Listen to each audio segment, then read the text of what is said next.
This is Steve Zeltzer with Work Week.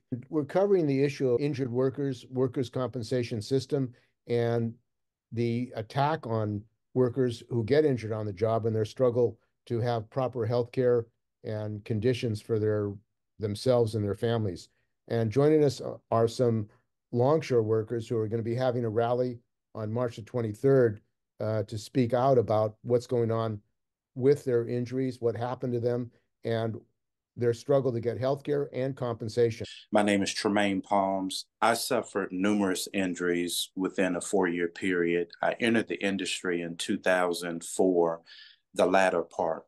By 2008, I was medically disabled, and my doctors refused to release me to go back to doing any work. I was harassed by Local 19 and the president at the time of Local 19 for not returning back to work, although my doctors had never released me back to work.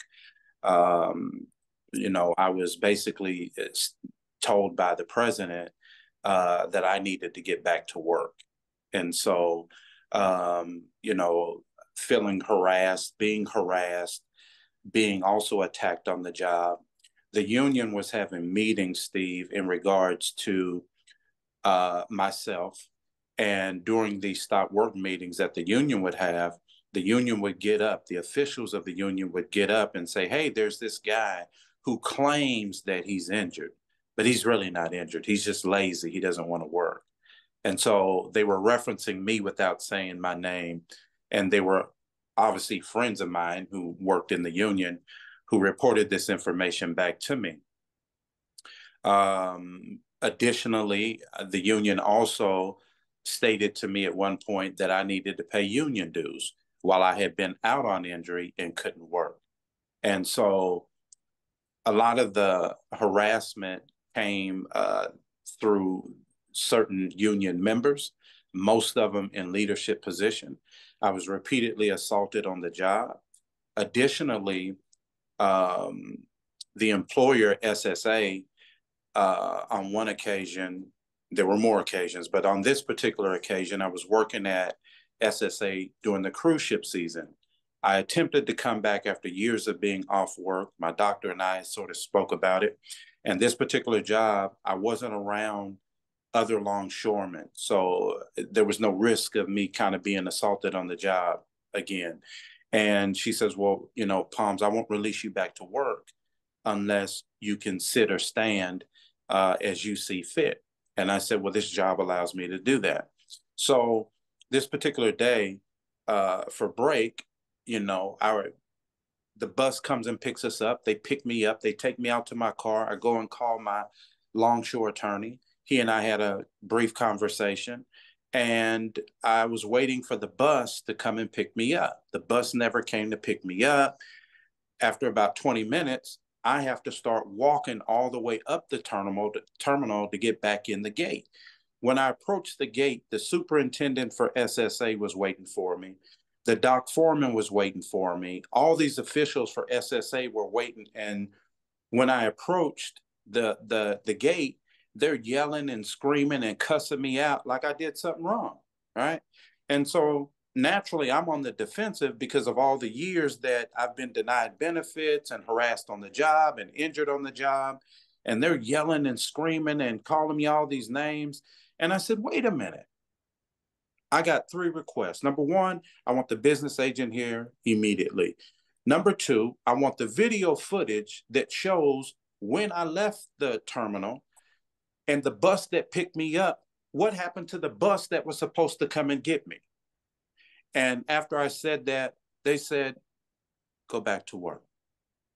And basically all was forgiven. So the point is that they had the evidence, but the evidence was going to show that I didn't do anything wrong. It was all harassment. And now all is forgiven and you can just go back to work. So these are just some of the things that ongoingly. I have a torn rotator cuff on my left shoulder. I have a neck injury. I have PTSD, major depressive disorder, somatic symptom disorder.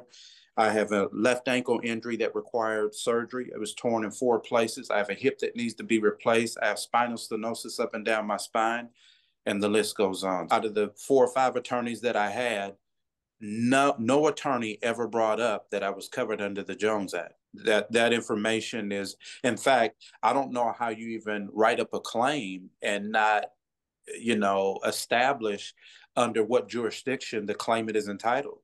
You were basically fighting the company SSA, the lawyers and the doctors all at the same time.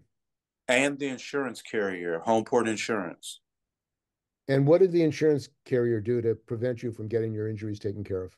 One of the other things that they did was, when I was going through, after years of being injured, one of the incidences was I was requested to go to, as all longshoremen are, to go to a safety training class.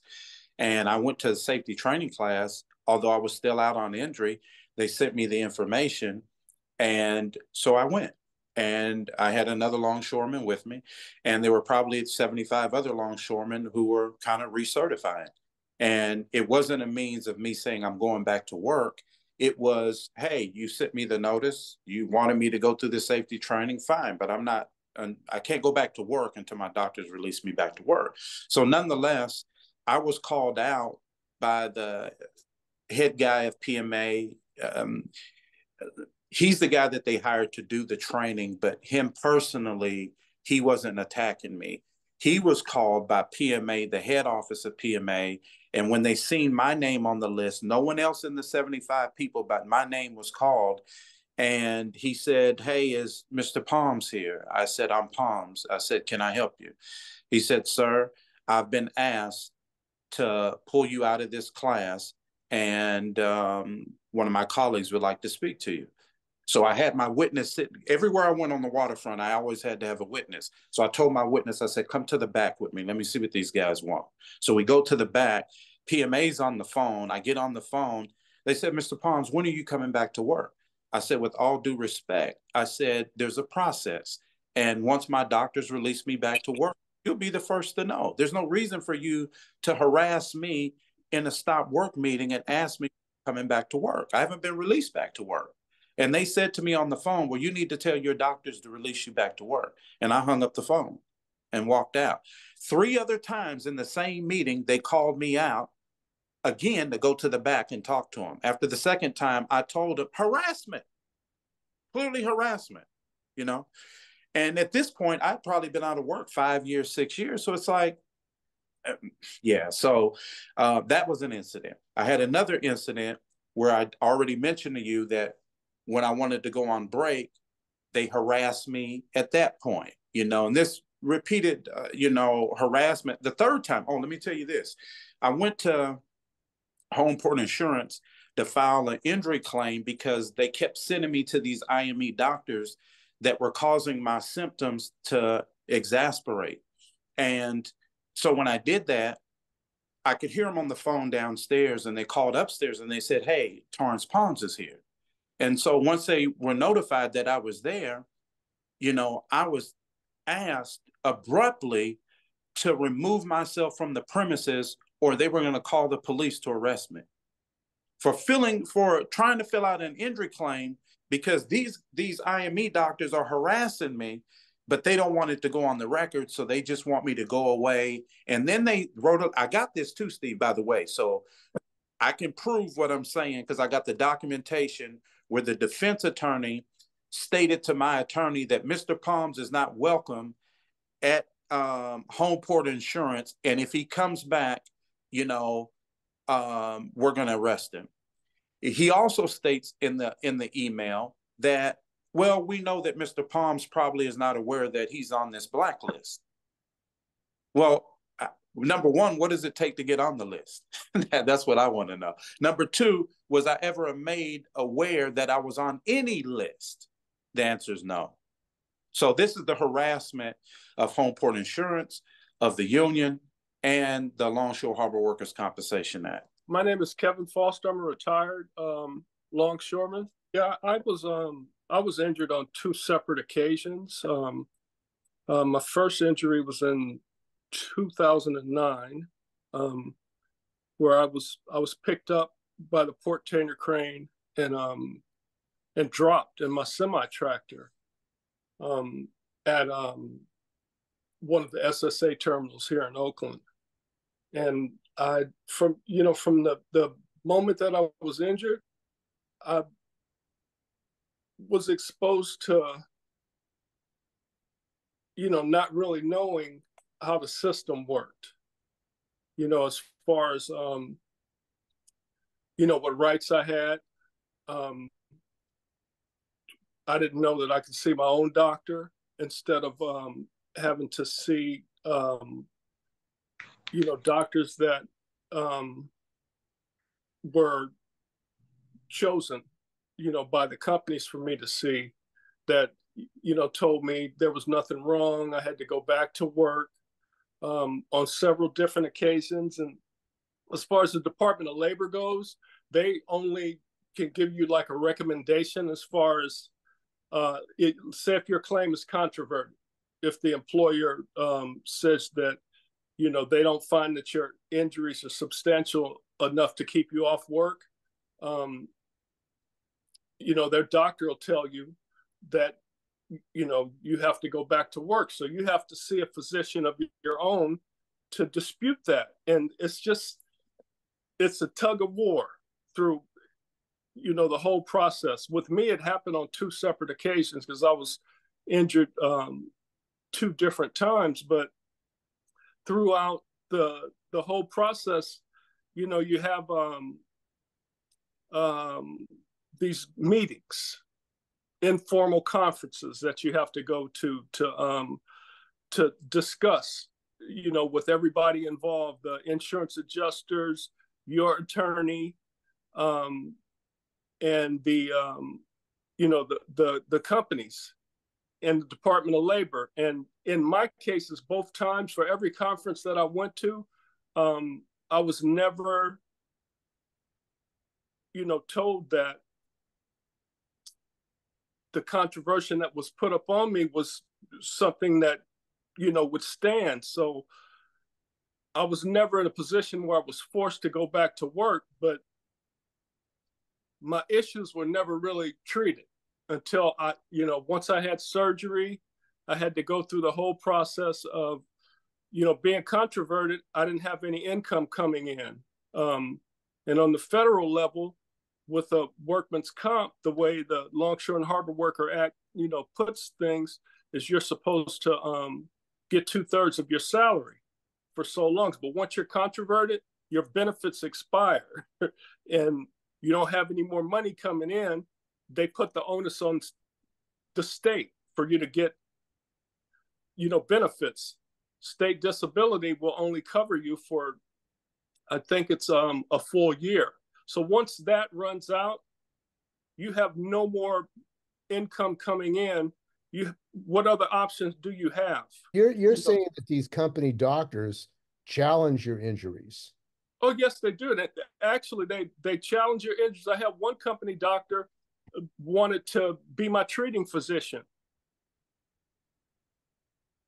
And, I wasn't willing to do that because I didn't trust his opinion. If he told me that he didn't think that there was anything wrong with me, but then on the other end, he was willing to work with me to treat me for my injury, it red flags went up. Well, shouldn't you be allowed to go to any doctor you want to for an injury? Yes, you are. But when you do that, they challenge you with their independent medical examiners.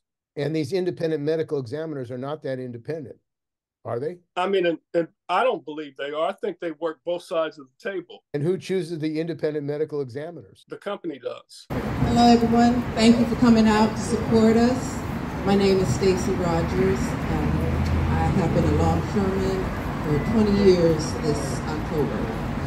And I'm here to talk about the compensation and the compensation and a lot of other things. Anyway, first I'll start off with our slogan, which an injury to one is an injury to all. How hypocritical has that been? How hypocritical. I am ashamed to even hear it come out of someone's mouth that is a longshoreman at this point. I was assaulted in dispatch. I served as a dispatcher for several years throughout my time, and I was assaulted in 2022. It still hasn't been rectified, and I'm kind of at my wit's end with the local, because this is not what I signed up for. I have never pledged my allegiance or held my hand to anything other than the ILWU.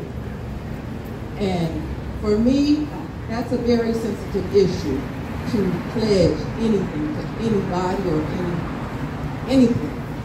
And to be told, basically neglected, help, no help. And we're here because basically what we have to call out, bottom line, and a lot of members don't necessarily agree, but it is just the truth. The truth needs to be told. Our officials from the international down throughout all the locals need to be held accountable. There needs to be something in place, an actual protocol that members can see, can read, to know what happens when you get hurt on the job. There is nothing at this time. You're just relying on word of mouth. And we have youngsters down there that are our nieces, nephews, sons, and daughters that don't know what to do because we don't know what to do. Because we've accepted the bullshit for so long. And it's time that it stops. Just like everything else is going on worldwide, it's being revealed. And it's just time for the blinders to come off of all of it. All of it. To be so proud of a union, but no, this is going on in the background, is an atrocity to me. It's more than saddening. It's depressing. You lose sense of hope at times dealing with things like that. And we're on this waterfront, and I look at the waterfront akin to the military and things like that. Because if we don't work, this country don't move. We are that important. But yet our importance is neglected or not even addressed when we're hurt. And depending on who you are, like myself, who speaks up a lot and has throughout my years, your help is far and few in between. But I'm here not just for my local, not just for my union, but for workers across the world who, in their own unions, in their own workplaces, they are being neglected. And without workers, what do we have? Everybody can't be the boss. Everybody can't be the owner. But the workers are what is keeping these people, the PMAs, the McKennas. We are keeping their descendants basically spoiled and without a thought for the most part. The waterfront is a $1 trillion industry. Anybody down there, and I've learned this the hard way, and a lot of people don't even understand, my fellow brothers and sisters, a lot of them don't even understand the importance of you opening your mouth on the waterfront. And you become a target. When you open your mouth and tell truths, you become a target. And unfortunately, we held our hand up, our right hand, and swore an oath to say that I will not knowingly harm another brother or sister or cause them distress. I've been distressing for a long time, telling the truth. I have a 28-year-old disabled son. And when I got onto the waterfront, I thought it was the greatest thing on earth because no longer I had to deal with a job and a manager or somebody, manipulating when you can take off work, what you can do, any of that. So it was such a blessing to me that I could take my son to all the therapies, everything he needed without jeopardizing a paycheck. And then fast forward 20 years and to be done, basically shitted on in my position because I was put out of a position that I was voted in for, and the company and union officials put me out where it should have been the membership. I was not only assaulted at work, I was given 30 days off for being assaulted because saying I caused the disruption. And see, the narratives on the waterfront, they go a mile a minute. And most people don't even talk to the person who is actually assaulted. They just rather hear stories. But I am not in any way, I might not like a lot of people, but I love human beings, and I want us to work and provide for our families. And this is an easy job in the sense of what you do on the waterfront. Safety is imperative. Right now, we don't have a contract because of safety talks. That's how much they think of us. They tell you you got a contract, but legally, we don't have a contract right now. We don't. They can't print a book and give me a book telling you you got to put an old contract together with a dispatcher newspaper, which if any of you paid attention when they did that in 2014, and then we finally got a book more than a year later, a lot of that stuff was not in that, those LOUs were not in that book. And see, they bank on people not reading. That's how they get over on a lot of things. Because members don't read a lot of things, even myself included, because I didn't think I had to go down that rabbit hole when I came in. I thought, you know, this is great. This is a union. They're not going to let me hang out and dry. No. Many, unfortunately, the truth must be told, many union leaderships around the world are in collusion with the companies, and ours is no different. When we have some, it hasn't gone on throughout my time, but just like we're looking at this world right now, the corruption, all of it is seeping down into all companies. They're acting like they are politicians, you know, and it is sickening. But let me get back to my actual, what I want to say. The history of the Longshore Harbor Workers Act. I'm going to read a little bit about it. The Longshore and Harbor Workers Compensation Act was created to provide compensation and medical benefits to maritime workers who are injured or become ill while working on navigable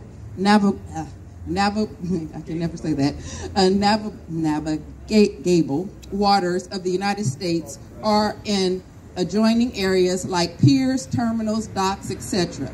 It was established to ensure that these workers have access to necessary support and resources in the event of a work-related injury or illness. And these are totally legitimate claims. Like Brother Vince here, you cannot deny he can't be playing about what happened to him in any respect. We've seen the pictures. This brother should not be here fighting for things like none of us should.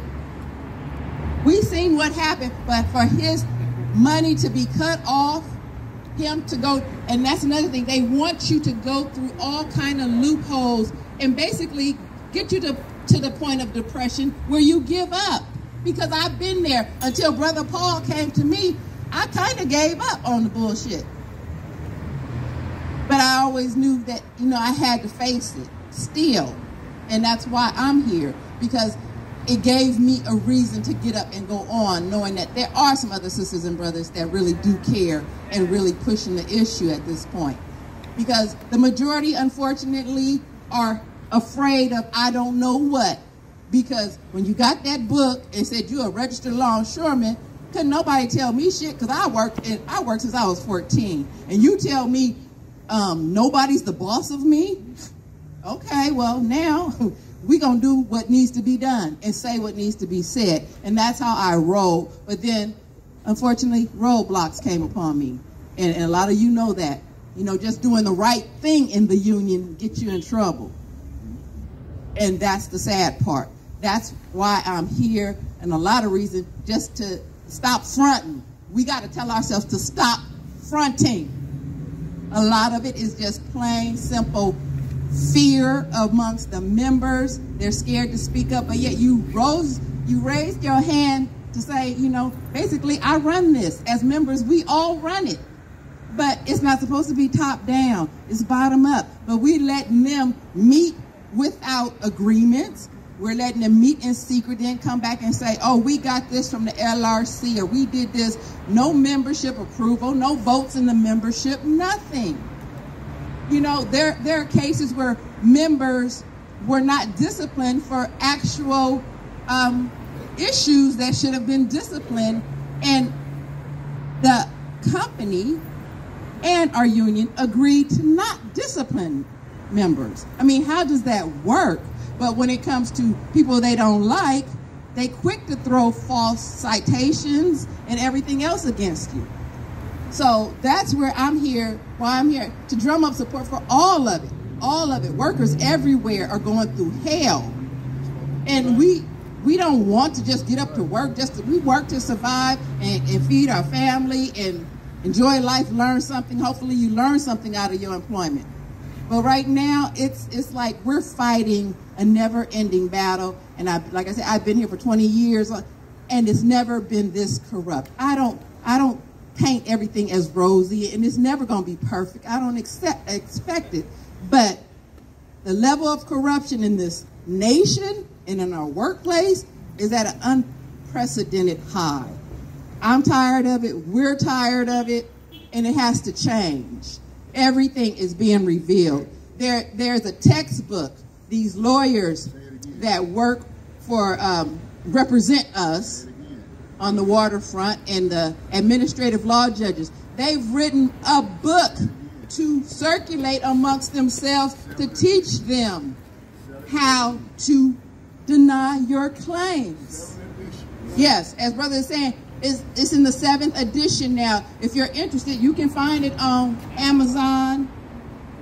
They teach each other how to deny your claims.